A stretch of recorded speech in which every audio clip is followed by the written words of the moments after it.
terintegrasi melalui aplikasi Si Informan, yaitu aplikasi pengelolaan kinerja pegawai, dan aplikasi Sengguh, yaitu aplikasi monitoring dan evaluasi Pemda DIY. Naik nih. Nah, ini kan perlu ada equilibrium formula yang kita miliki untuk menyelesaikan hal ini. Matur nuwun. Saya aja yang disuruh mimpin hari ini. Tadi saya suruh Mas Bimo nggak berani karena ada ngarso dalam katanya. Pak Julfikar nggak berani, Kang Dedi, ini semua alumni Jogja di sini. Ya, Bahtera nggak berani karena alumni Jawa Barat. Jadi semua pada takut di sini mimpin. Saya nggak apa-apa lah. Mohon maaf yang ngarso dalam ya. Buat para netizen dimanapun berada yang dalam setiap waktu memberikan supporting pada saya untuk terus mengembangkan pikiran, gagasan, dan tindakan yang nyata, terukur, berdaya guna, dan berhasil guna bagi kepentingan bangsa. Saya mengucapkan terima kasih ya. Tanpa Anda semua saya bukan apa-apa. Kemudian juga saya sampaikan mengenai kalimat gubernur konten dari Pak Rudi Masud, sahabat saya, Gubernur Kalimantan Timur.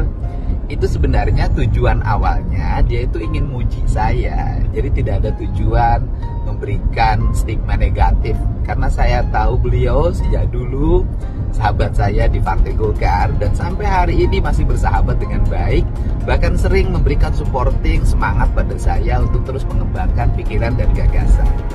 Jadi kalimat awalnya begini, Kang Dedi gubernur kontennya top. Tujuannya adalah konten-konten Kang Dedi itu top sebagai gubernur. Jadi bukan tujuannya menyatakan bahwa saya gubernur konten. Sebenarnya itu. Jadi sehingga waktu itu saya jawab, nggak apa-apa saya jadi gubernur konten, tapi kontennya menurunkan biaya iklan dari 50 miliar ke 3 miliar. Dan saya sampaikan, biaya iklan 50 miliar, 3 miliar itu nggak ada kaitan dengan saya. Itu adalah kontrak kerjasama antara Dinas Informasi dan Komunikasi dengan kalangan media. Saya sendiri tidak menggunakan alokasi itu sama sekali. Nggak ada kaitannya alokasi itu dengan konten-konten yang saya miliki. Konten saya miliki mandiri, tidak menggunakan dana APBD. Sekali lagi mandiri, tidak menggunakan dana APBD. Terima kasih ya, salam untuk semuanya, sehat, bahagia selalu. Ketua Komisi 2 dan seluruh pimpinan Komisi 2 beserta dengan seluruh anggota Komisi 2 yang kami banggakan, rasalah kami pulang kampung masuk ruangan ini, Pak Ketua dan seluruh pimpinan dan anggota Komisi 2. Yang kami hormati juga Ibu Wamen Mendagri, terima kasih banyak Ibu Wamen, dan seluruh gubernur yang hadir hari ini, Kang Dedi, gubernur konten, nah, mantap nih Kang Dedi nih, dan seluruh pejabat eselon 1 Kemendagri yang hadir. Kebijakan agar memberikan kesempatan kepada pegawai non-ASN yang tidak terdaftar dalam database BKN ini yang telah mengikuti seleksi CPNS tahun 2024 namun tidak lulus ataupun masa kerjanya kurang dari 2 tahun terhitung tanggal 31 Desember 2024 dapat mengikuti seleksi tahap berikutnya dan diangkat sebagai P3K setidak-tidaknya paruh waktu sesuai dengan kemampuan keuangan daerah dan ketersediaan formasi. Mungkin Pak Ketua, burung dara, burung cendrawasih dicari dulu di Papua. Cukup sekian dan terima kasih, semoga bermanfaat untuk kita semua. Akhirul kalam, wallahu muwaffiq ila aqwamit thariq. Wassalamualaikum warahmatullahi wabarakatuh. Terima kasih Pak Rudi Masud. Materinya belum sampai ke pimpinan Pak, nanti marahin Sekda. Mana Bu Sekda? Ada Bu Sekda. Nah ya, dikasih Bu ya. Karena kita sama-sama Kalimantan, masih saya kasih toleransi. Siap, terima kasih. Yang lain kemarin saya marahin. Kalau urusan BUMD tambang belum dapat IO, ngadunya jangan ke Komisi 2. Ngadunya nanti ke Komisi 12. Oh siap, betul. Tapi kalau urusan sama menterinya, masa ketua umum sama ketua DPD 1 nggak bisa ya gitu. Kalau saya kan cuman Adinda sama Kakanda, jadi mewakilin yang lain. Ini sudah setengah jam lebih, baru 2 gubernur. Kita masih ada sisa 9 gubernur. Kalau kita ikuti Pak Rudi Masud, kita akan pulang habis Isya. Nah, kita main cepat aja. Coba Kang Dedi Mulyadi, coba kasih contoh yang cepat, silahkan.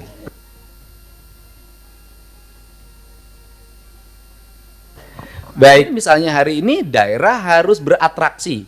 Misalnya penurunan di sektor alokasi irigasi di BBWS. Itu kan harus ditutup lewat provinsi karena itu kebutuhan dasar pertanian, kemudian daerah aliran sungai, dan itu berdampak pada banjir. Nah, ini juga akhirnya kita banyak menutup. Kita ini dan akhirnya berbagai kegiatan di daerah itu, berbagai kebutuhan di daerah yang sebenarnya itu menjadi kewenangan pusat, itu pada akhirnya juga ditutup lagi oleh daerah. Ditutup lagi oleh daerah. Ini barangkali sebagai gambaran umum, saya ucapkan terima kasih. Semoga pertemuan ini memberikan manfaat. Dan terakhir, tadi Pak Gubernur Kaltim mengatakan gubernur konten. Alhamdulillah, dari konten yang saya miliki, itu bisa menurunkan belanja rutin iklan.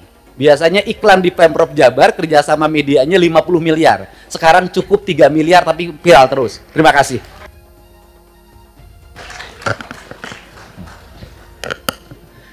Bu Wamen, dalam penyusunan PP tentang desain besar penataan otonomi daerah itu mungkin tadi masukan dari Gubernur Jawa Barat dan saya kira nanti yang lain juga bisa memberi masukan.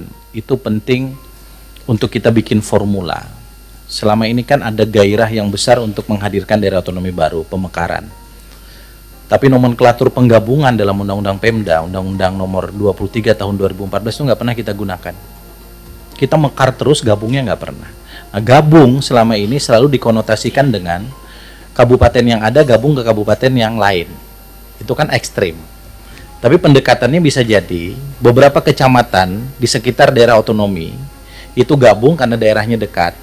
Tadi misalnya, ini kota Sukabumi, ini kabupaten Sukabumi. Kecamatan-kecamatan yang dekat dengan kota Sukabumi, di kabupaten Sukabumi itu gabung ke sini. Kan gitu. Nah, formula-formula ini menurut saya itu penting. Kami sekarang sedang meminta Kemendagri, Pak Gubernur, para gubernur untuk menyusun PP itu. Karena itu menjadi formula kita untuk nanti menentukan bagaimana desain penataan daerah di Indonesia ke depan. Pimpinan, ada satu lagi yang ini menjadi kegelisahan. Adalah PPh 21, Pak. PPh 21 itu dasar pembagian bagi hasilnya berdasarkan di mana dia bayar. Industri yang ada di Jawa Barat itu PPh 21-nya mayoritas di Jakarta. Sehingga dana bagi hasilnya untuk Pemda DKI pada residu industrialisasinya, resikonya, infrastruktur segala macam adalah tanggung jawab Pemda Jabar. Terima kasih, Pak. Pak Dirjen Keuangan Daerah itu dicatat, Pak. Termasuk dana transfer itu jangan di akhir tahun, Pak. Nanti kalau perlu nanti Dirjen Keuangan, Kementerian Keuangan atas izin pimpinan kita undang ke sini. Karena kalau enggak itu jadi silpa terus seperti yang Kaltim dan semua nanti akan mengalami. Mereka dapat uang tapi nggak bisa digunakan. Nah, untuk apa? Kiri, kanan, sekarang ke kiri lagi. Gubernur Nusa Tenggara Barat, silakan.